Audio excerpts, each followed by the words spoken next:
So Trump hit pause on the tariffs and we saw a massive move up within the markets. The question is it enough to reverse the trend? That is the question for today. And that goes both for the stock market as well as crypto. We're going to have a look at all these things in today's show as we do come into key resistance. It's manipulation on a historic level 1 for the history books.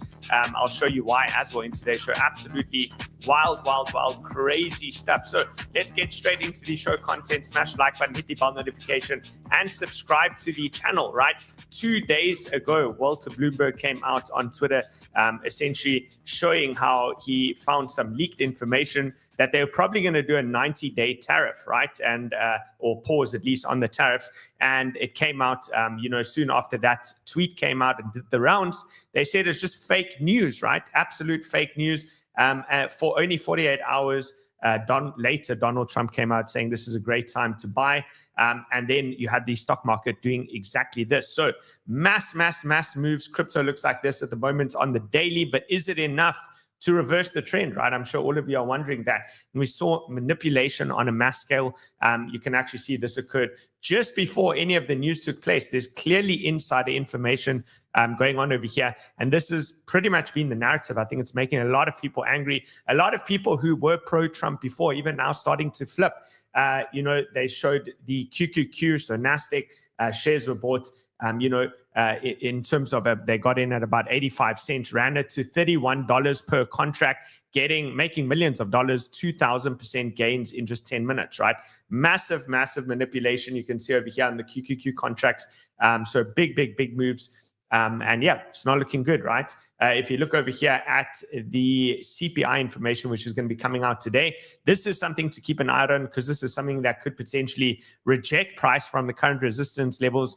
You need to always look towards what could come out next, right? What could drive the next move? So we always knew that a pause on the tariffs or even a deal resolution could be what would break structure towards the upside and lead to the next major move. But have we got that yet? From a technical perspective, have we got that yet? That's what we're going to look at on the S&P 500, NASDAQ, Tesla. We'll look at MicroStrategy, a bunch of other stocks as well. And then we'll look at crypto, right? So if we do look at the stock market over here, you can see, remember the bearish divergence that we did identify all the way back over November, December, and leading into January started to play out towards the downside. And ultimately, you did break structure, turning the market absolutely bearish over here.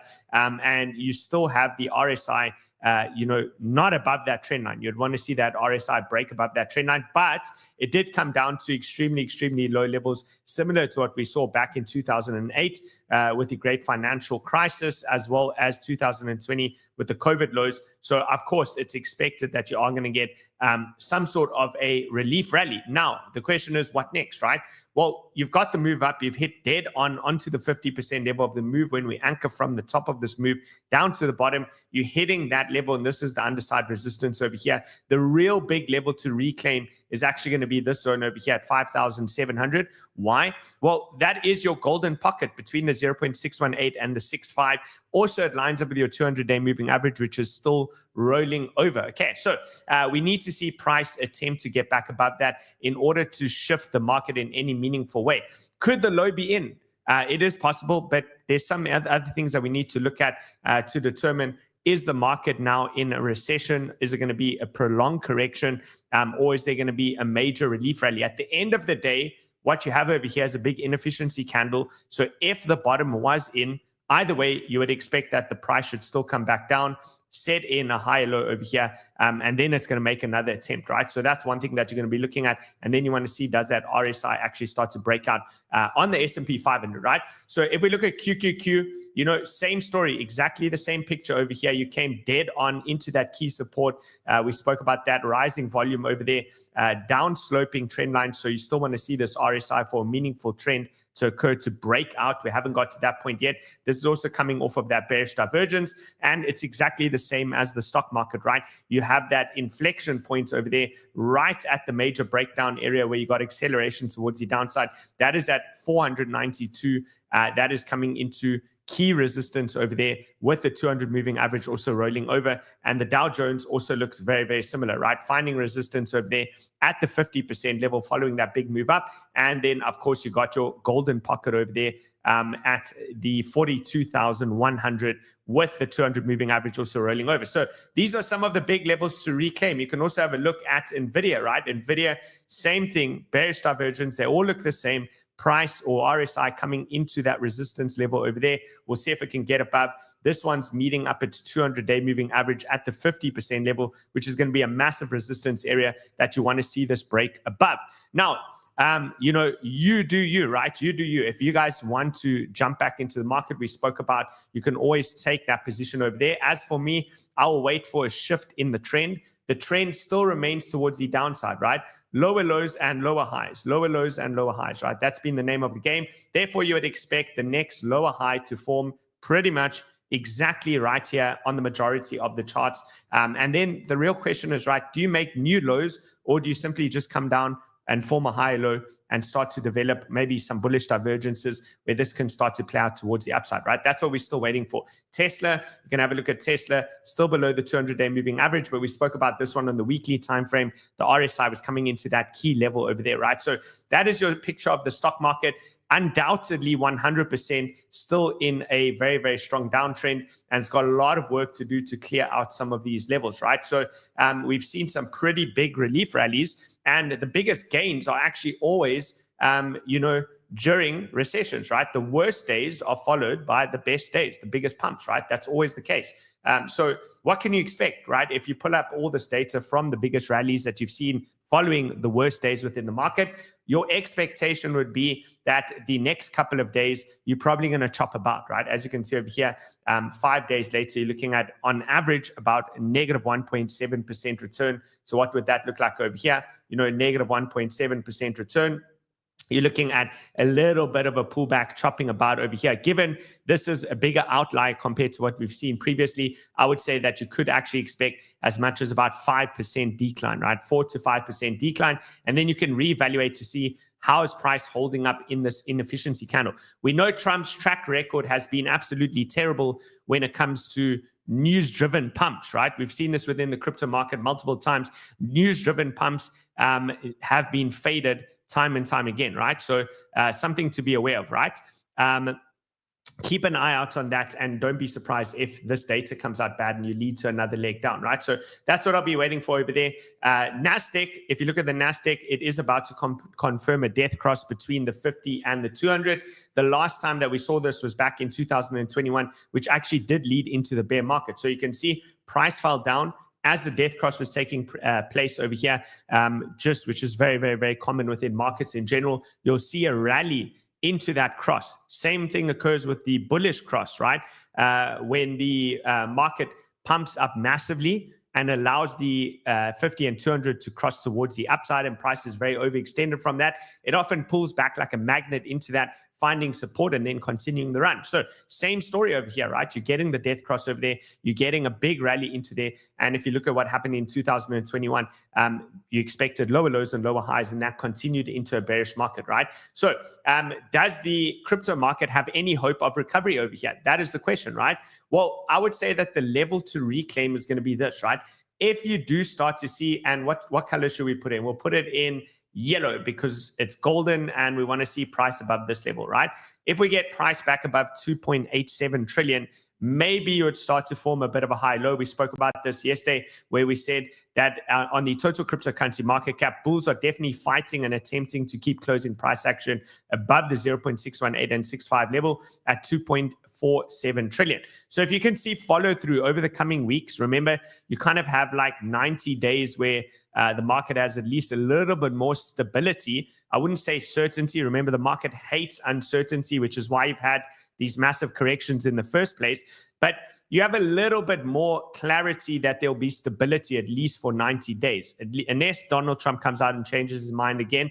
And if in those 90 days, which would lead us into July, you can start to see price action do something like this, chop about, slowly grind up, and reclaim around that $2.87 trillion mark, that would start to look like it's forming a major high low, and then maybe you get continuation. I definitely have my reservations about whether you're going to actually take out these highs, right? This is going to be where things are going to get very, very interesting, right? Things are going to get very, very interesting off of that relief into the exact area where you would actually expect a lower high to form, right? And in order to figure out where that would come in, let's go under the presumption and just pretend that the exact low is in. What you want to do is you really want to highlight and focus on that. I would actually go as far as putting in the 786 as well. Let's quickly pull that up over here. Let's move on onto a normal fib, and we'll just mark some of those levels out. So these are some of the areas that I'm going to be wanting to have a look at, right? Where is that? Let's grab that over there. Okay, so the areas of interest that I'll be looking at over here, if the low is actually confirmed, the local low, that is, right? Not the ultimate low, but the local low, I'll be having a look into these areas, right? Anywhere between these zones over here, the pink boxes, and we'll clean that up for you. There we go. Into those areas over here, if we were to go into a bear market for crypto, the expectation would be you'd find resistance either at 2.3 trillion or in the most extreme case, probably about 2.46 trillion. And then you'd lead into a lower high and a breakdown, right? Then it would be a correction following the end of a 1, 2, 3, 4, 5 wave count, an Elliott wave count, and now you're leading into your corrective phase, which would put you into a bear market, right? So that's where the interesting point is going to come into play for the market. We've already seen breakdowns on Total 2. So Total 2 was not able to hold up that golden pocket at the $1 trillion mark. Total 3 is still attempting to hold up. So the question is, which chart is lying? Is it the total cryptocurrency market cap? Is it Total 2 or is it Total 3? We've seen Total 2 breakdown. We've seen others also break down. Others refers to the true degen altcoin sector. So it's minusing the top 10 coins from the cryptocurrency market cap, right? So I'm going to stick with the trend, right? That's ultimately what I'm going to be looking at. The ones that I'll take a bit more seriously is the total cryptocurrency market cap, because that shows quite literally how much money is coming into the market, right? That's the first thing. The second thing that we're going to be having a look at, of course, is going to be, Bitcoin and its overall trend. And this is what you're looking at, right? So you have this parallel channel that's been guiding price towards the downside. And really, this is the key major point where you need to see price reclaim. This is the area of interest. It's the same as what we previously spoke about, is that $88,000 mark. It's the Wednesday high. That exact candle there, if you can start to reclaim the Wednesday high, things might start to look a little bit more optimistic. And you can say that maybe the low's in and we've broken structure. Now, the problem is if you cannot break structure, even on a pause of tariffs, right? 90-day pause or resolution on tariffs to some extent, because remember, the tariffs are really only on China. They've basically taken it easy on the rest of the countries. If you cannot break above this level over here, that is going to be cause for concern, where you're probably going to ultimately reject and drop lower. And then I'd be looking to probably allocate at the same levels between $66,000 and $73,000, give or take, within this area. That would be the areas of interest, right? So this is a strong downtrend. Ultimately, if you want to buy a downtrend, that's completely up to you. I would side with the trend, lower lows and lower highs. You're coming directly into the exact point right now where you would expect a lower high to take place. And it's really an inverse relationship between the USDT dominance and Bitcoin, right? Bitcoin is in a downtrend. USDT dominance is in a parallel channel within an uptrend, and it's finding support right now at the 0.382. Could it come a little bit lower? Yes, you do have your 0.5 level over here, where if price did drop just a little bit lower over here on the USDT dominance, remember, when this chart goes down, crypto goes up. When this chart goes up, crypto goes down, right? It's money flowing out of USDT into Bitcoin or crypto. And when it goes up, it's money flowing out of the crypto assets, flight to safety into USDT, that being the stable coin, right? So if you do take another leg down over here, I would still consider this overall bullish, putting in high lows and high highs, right? Which would mean my expectation would be that you would see a bounce from the zone over here leading into the next move up. And this was the ultimate target, right?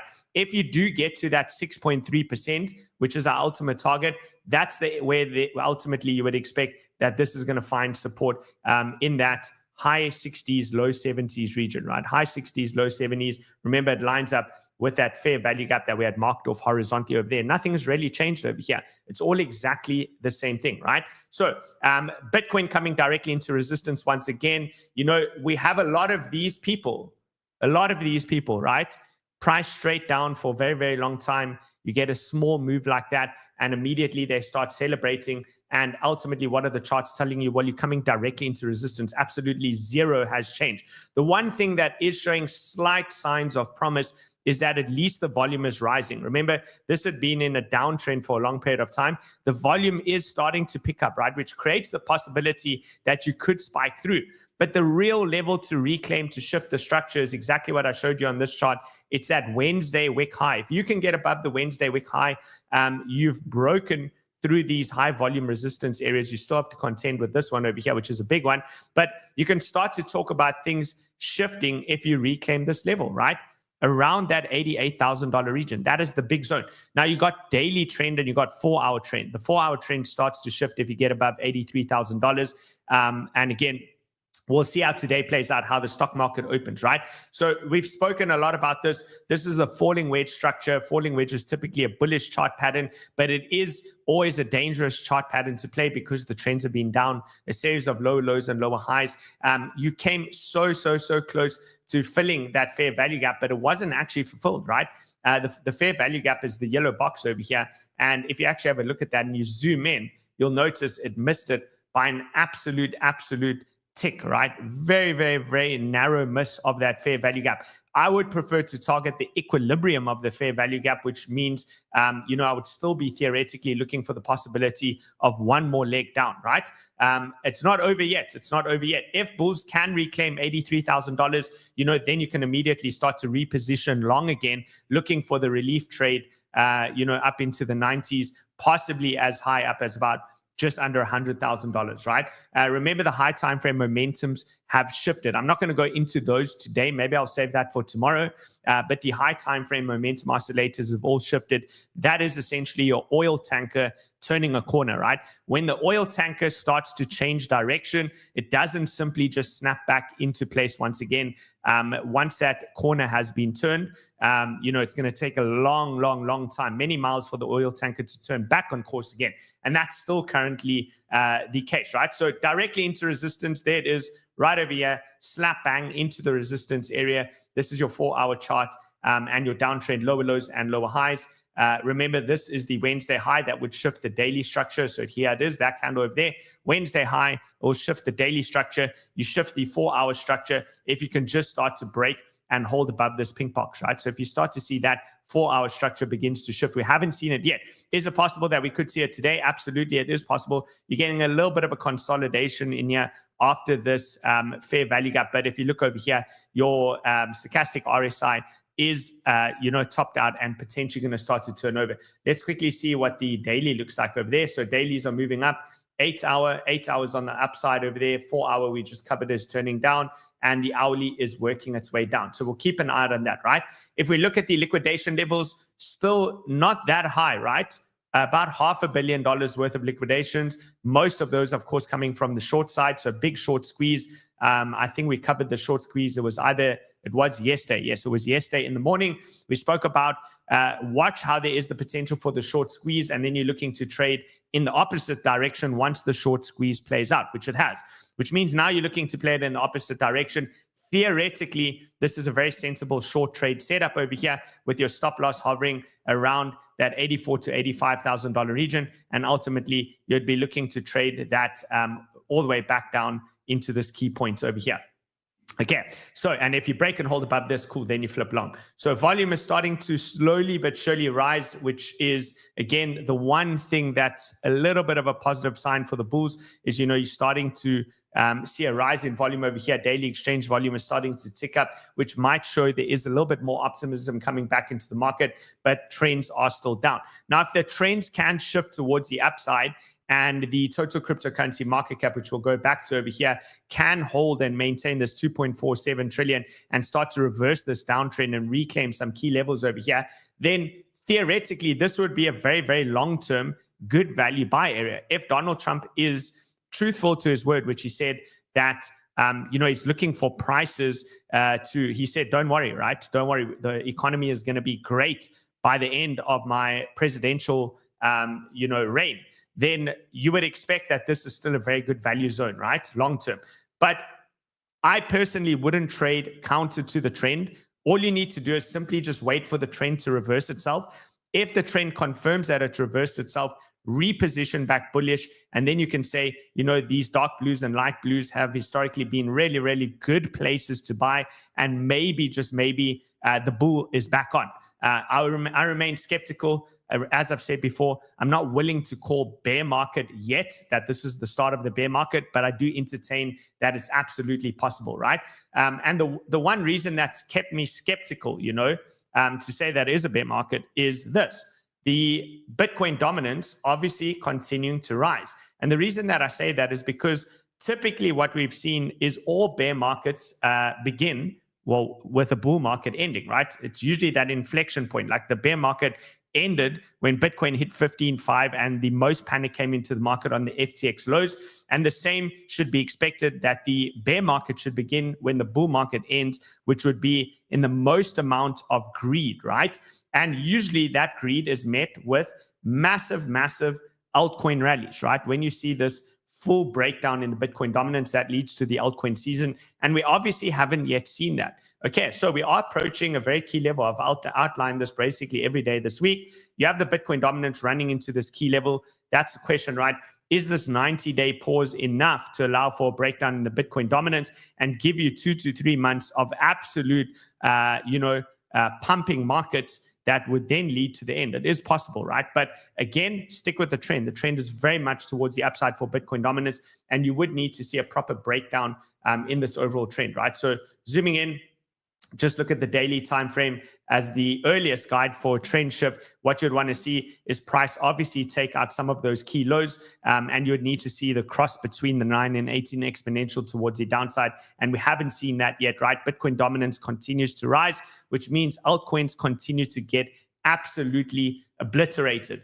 So if you are looking to trade the markets, guys, also remember, there's a link in the description below. You can get up to $30,000 worth of welcome rewards or sign-up bonuses for anyone that's new.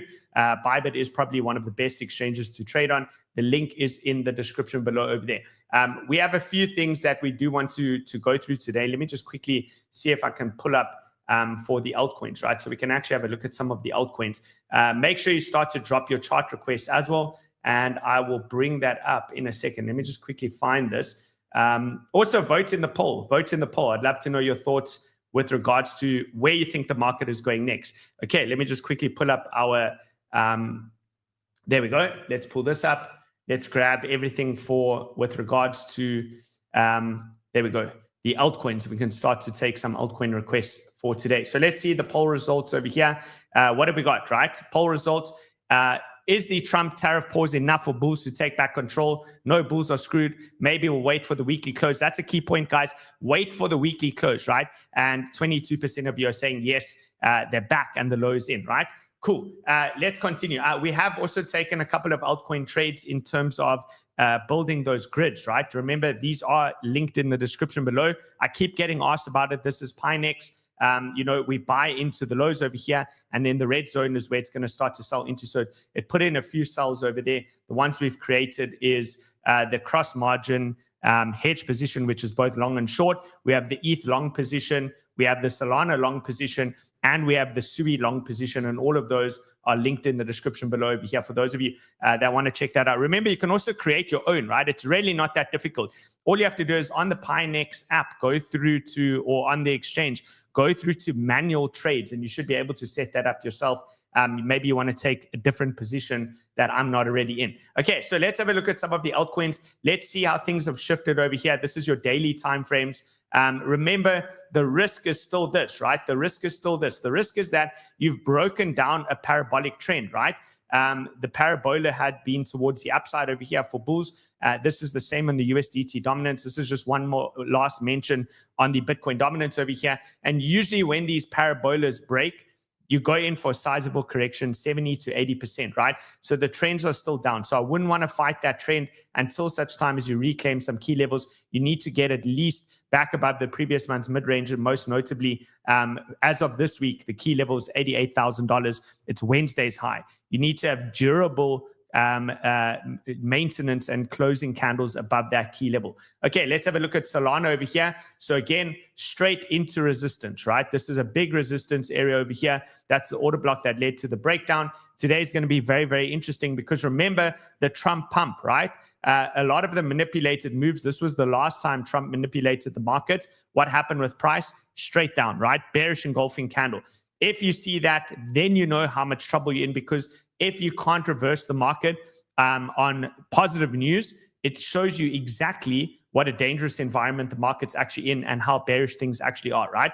So again, the Trump pump was this one over here, you know, big move up, immediately gains completely given up over there. So in order for SUI to reverse this structure, it's going to be similar to so many of the coins. Wednesday high. You need to reclaim Wednesday high for SUI. That's going to be 2.8, right? Hype had a massive move, right? This one had a really, really big move. It came perfectly into that Monday low. Monday low was created into the parallel channel that have been governing price towards the downside, hit that level, also reclaimed this key zone, right? So what I'd be looking at on hype is if hype does come back down towards the Monday high, which is also the previous month's low, and for that level, you're going to be looking at that as your range lows at about $12. If hype can maintain $12, well, simultaneously, this is the key point, well, simultaneously, the structure can be shifted into an uptrend on total cryptocurrency market cap as well as Bitcoin, then what that means is you have a possibility for a great long trade over here, right? I could see if it did flip bullish, I could see the possibility of a head and shoulders or inverse head and shoulders formation forming over here with your next major high low coming into play into that $12 region. Of course, then your stops would be below here, right? So that's something to keep an eye out on. But for now, trends are still very much towards the downside. I do want to make that absolutely crystal clear. Okay, what else have we got over here? Let me know in the comments. Let me just quickly pull some of those up. What else are we having a look at? XRP. XRP probably also put in a big move. Let's have a look at XRP. XRP USDT. Do we not already have this charted? That's crazy. Okay, let's pull that up. There we go. XRP. So what is going on over here? 1 second, guys.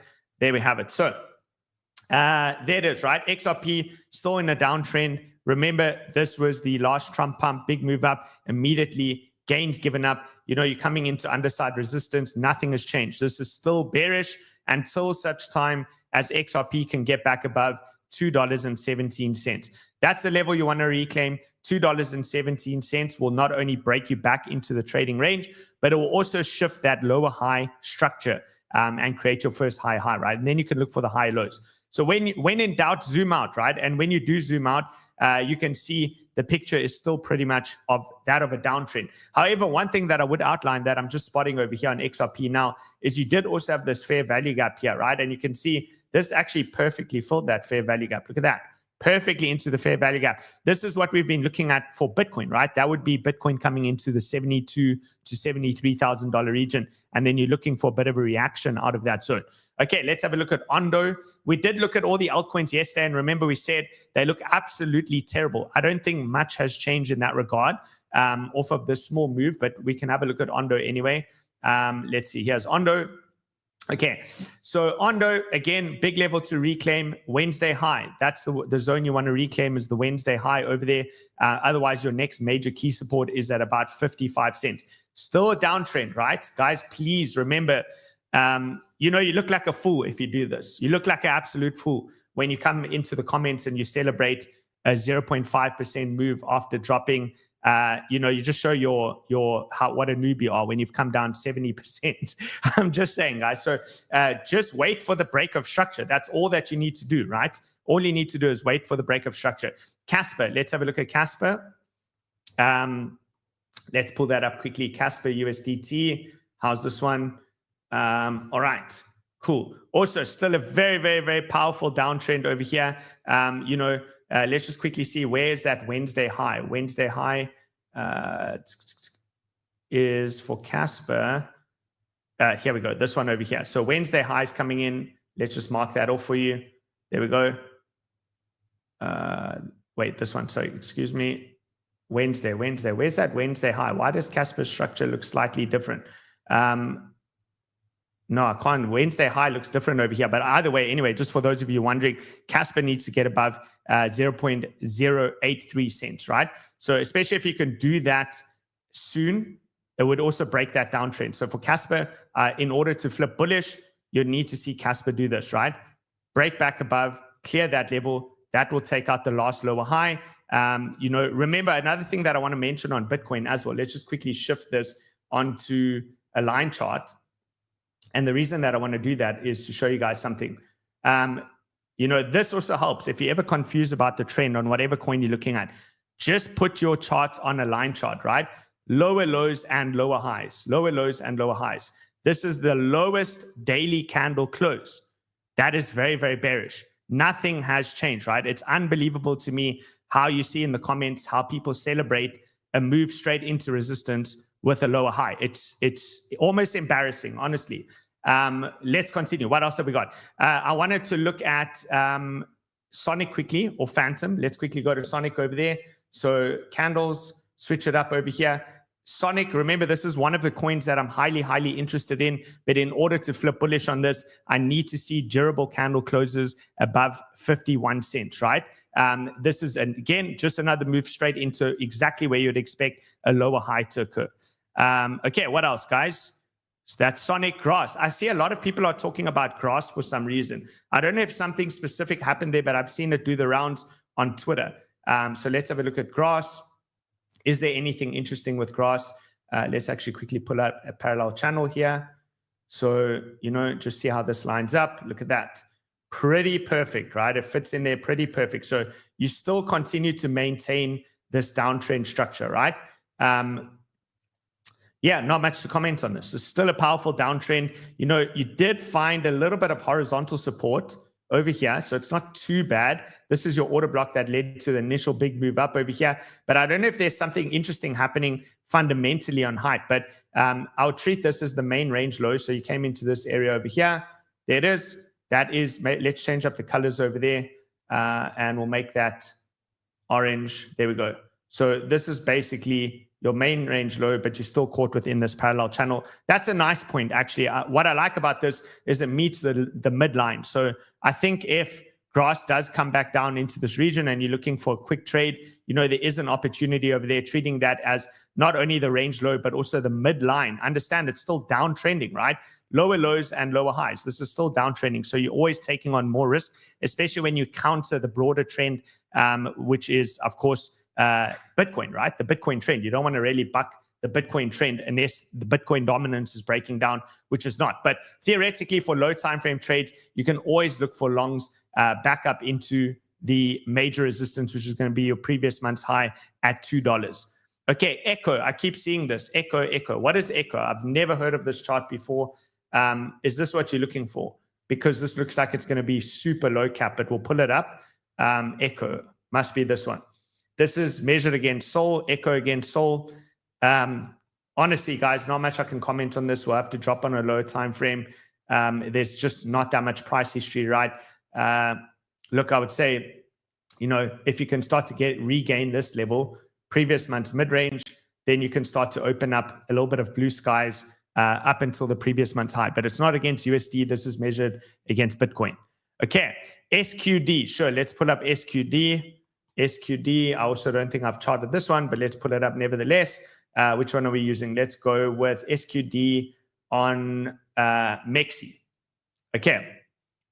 All right, there we have it. Let's go back onto the daily. Also, look, it's clearly a little bit of an illiquid chart.